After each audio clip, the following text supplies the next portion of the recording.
Hi everyone, I hope you had a great week. I wanted to come on here and do a jewel for you, give you a jewel.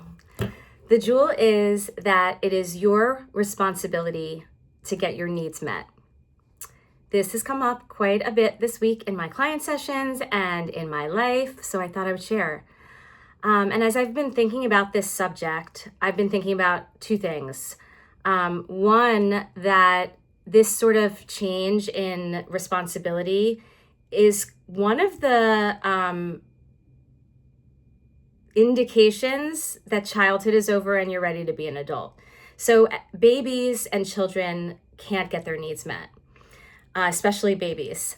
And they don't have the vocabulary, they don't have the tools. And so human babies are taken care of by grown-ups, and young children the same.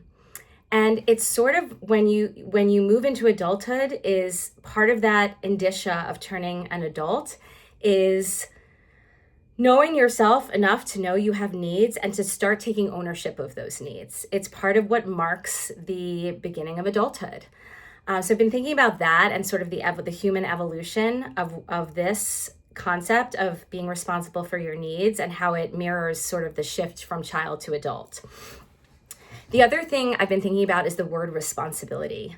I know I grew up with what I'd call a disempowered relationship to that word. I have to be responsible, especially as the oldest sibling. And I would encourage you to think of it as an opportunity to take ownership, as a place to bring some more agency to your life rather than something heavy and demanding of you.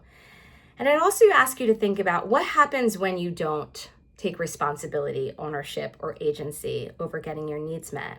I can speak from my own experience that I might expect somebody to be a mind reader, and if they don't read my mind, which they probably can't unless they know me really well, I might have resentment.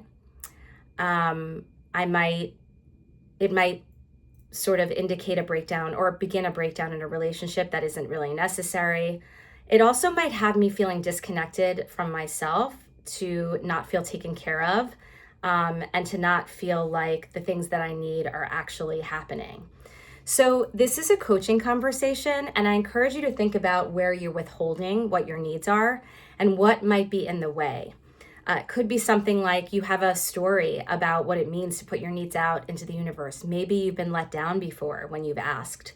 Maybe you haven't practiced the skills to really communicate what your needs are.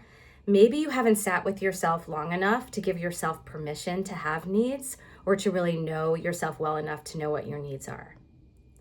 I would invite you to think about those things and get a coach. Have a great weekend.